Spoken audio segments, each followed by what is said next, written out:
नमस्कार, मैं Rajendra Sai advocate tech legal यस4 चैनल पर आप लोगों का स्वागत करता हूं तथा आप लोगों को न्यू वर्ष की अग्रिम बधाई देता हूं और आशा करता हूं कि आप सभी के जीवन में नया साल काफ़ी मंगलमय हो, काफ़ी खुशियां लेके आए तथा मैं सहारा इन्वेस्टरों के लिए भी अग्रिम बधाई प्रेषित करता हूं और उम्मीद करता हूं कि सहारा इन्वेस्टर जो विगत 2010 से अपने भुगतान प्राप्त करने के लिए जगह जगह आंदोलन, धरना प्रदर्शन, हड़ताल कर रहे हैं, जगह जगह चक्कर लगा रहे हैं, उनके जीवन में भी खुशियां आए और उनका जो भी निवेश किया हुआ धन है वो ब्याज सहित वापस मिल सके। लेकिन सबसे अहम सवाल इस वीडियो में मैं उठाने जा रहा हूं कि क्या नए साल में सहारा के निवेशकों का भुगतान होगा? Will Sahara investor get paid in the new year?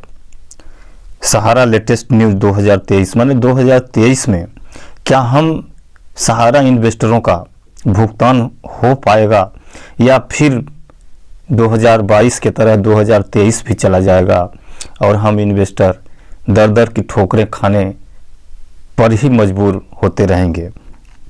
तो साथियों, मैं राजेंद्र शाह आप लोगों से कहना चाहता हूं कि 2023 हम लोगों के लिए बहुत ही उज्जवल वर्ष साबित होने जा रहा है। उज्जवल वर्ष साबित इसलिए होने जा रहा है कि 2023 में बहुत ही अच्छा सुनहरा मौका है, क्योंकि 2023 में ही लोकसभा का चुनाव होने जा रहा है। साथियों, हम सारे सहारा इन्वेस्टर और सारे सहारा कार्यकर्ता अगर एकजुट हो जाएं, एक मंच के नीचे आ जाएं, अपनी यूनिटी का प्रदर्शन करें, अपना एकता का प्रदर्शित करें, सिर्फ एकता से ही सब कुछ संभव है। अगर हम सब लोग एक हो गए तो हमारी एकता के सामने दुनिया का कोई भी सरकार नहीं टिक सकती। तो ये हमारे देश की सरकार क्या टिकेगी? दुनिया की कोई सरकार नहीं टिक पड़ सकती। लेकिन बहुत खेद के साथ कहना पड़ रहा है कि जहाँ कहीं भी धरना प्रदर्शन आंदोलन होता है तो उसमें बहुत सारे इन्वेस्टर, बहुत सारे कार्यकर्ता तमाशा देखते हैं, तमाशबीन बनते हैं, सुनते हैं अरे वो बैठे हैं धरना प्रदर्शन कर रहे हैं, इससे क्या होने वाला है। साथियों, अगर हम इसी तरह से अलगाव का रुख अख्तियार करते रहेंगे, अलग अलग गुटों में रहेंगे और अलग अलग रूप से रहकर अपना लड़ाई लड़ेंगे, तब सहारा इन्वेस्टरों का भुगतान हो पाना संभव नहीं है। क्यों संभव नहीं है? क्योंकि इसका जीता जागता प्रमाण आप लोगों के सामने है। साथियों, सहारा से संबंधित प्रश्न कई बार लोकसभा में, कई बार राज्यसभा में माननीय सांसद महोदय के द्वारा उठाया गया और सरकार से पूछा गया कि सरकार सहारा इन्वेस्टरों के भुगतान देने के लिए कौन कौन से कदम उठा रही है, क्या प्रयास कर रही है, कब तक भुगतान हो पाएगा।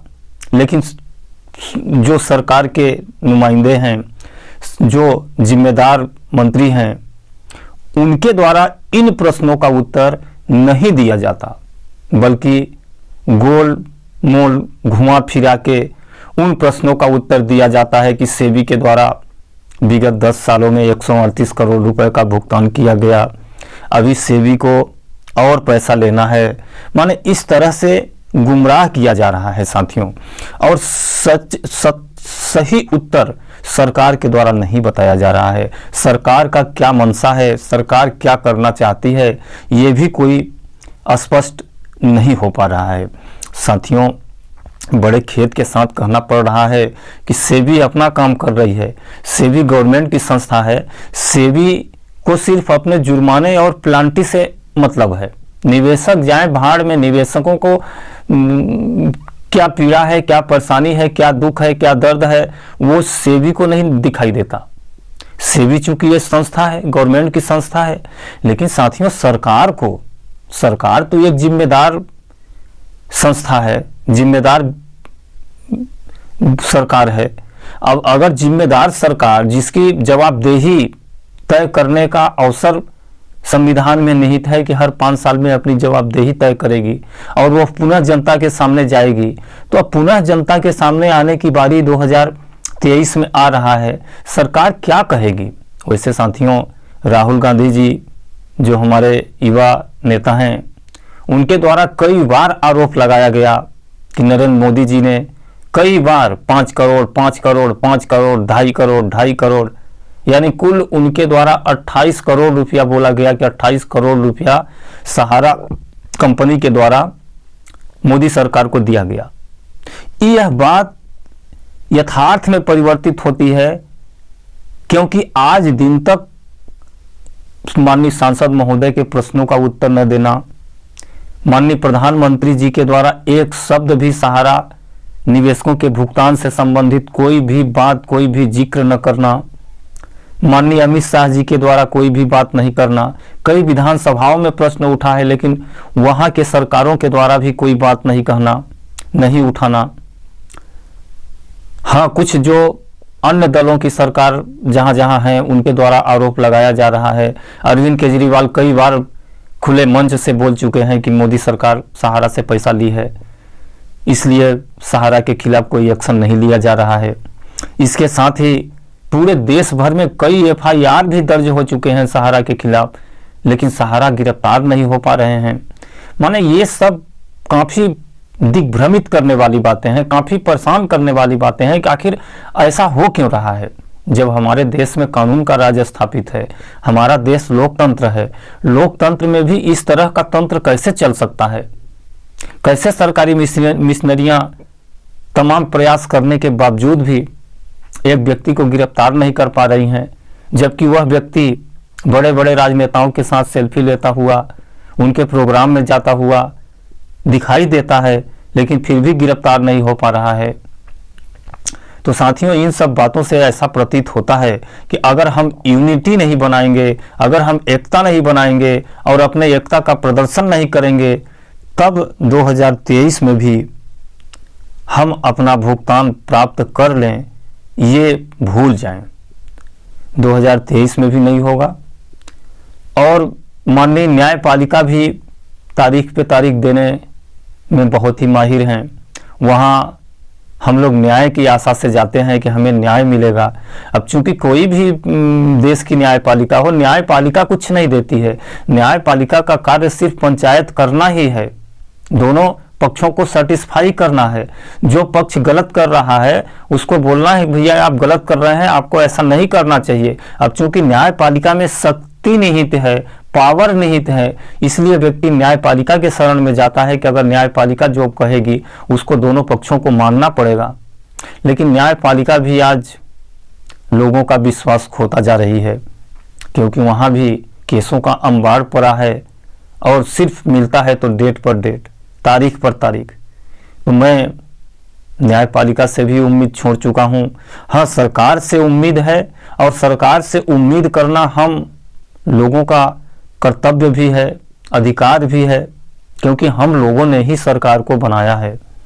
हम लोगों ने ही जब सरकार को बनाया है तो हम लोग इतना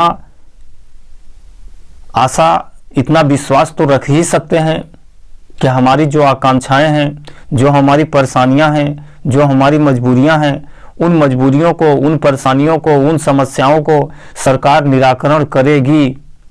अगर निराकरण नहीं करेगी, सरकार निरंकुश हो जाती है, तो हम लोगों के हाथ में पुनः पावर है कि हम ऐसी सरकार को उखाड़ फेंकेंगे।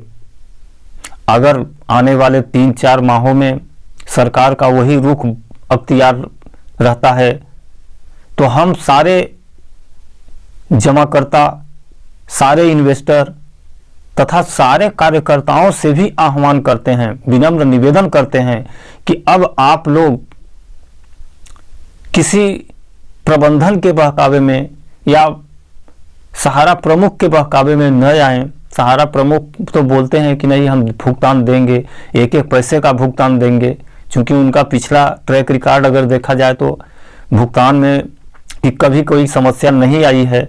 लेकिन फिर भी वो भी विवश हैं, सहारा सुब्रत राय भी विवश हैं, व्यवस्था का एक वीडियो आप लोगों ने देखा ही होगा, एक वीडियो शेयर किए थे जिसमें पैरों में जंजीर बंधा हुआ था।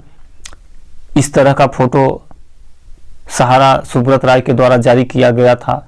उनके द्वारा कहा गया था कि मुझे कहा जाता है कि आप दौड़िए दौड़िए, लेकिन हम दौड़े कैसे, हमारे पैरों में जंजीरें बांध दी गई हैं। तो वो भी विवश हैं। तो उनके विवशता का नाजायज फायदा न उठाएं और एक यूनिटी बनाएं, एक एकता बनाएं और एक मंच के बैनर तले जिस दिन हम सारे जमाकर्ता और सारे कार्यकर्ता एकजुट होकर निकल पड़ेंगे, उस दिन सरकार तो क्या, सरकार को भी भुगतान देना पड़ेगा। साथियों, इन्हीं बातों के साथ मैं आप लोगों को पुनः नए आने वाले साल का अग्रिम बधाई देते हुए अपनी वीडियो समाप्त करता हूं। कृपया अगर अच्छी लगी हो तो इस वीडियो को शेयर लाइक करें। अगर हमारे चैनल पर नए हों तो सब्सक्राइब कर ले। आने वाली जो भी नए अपडेट होंगे मैं आप लोगों को देता रहूँगा। साथियों, नमस्कार।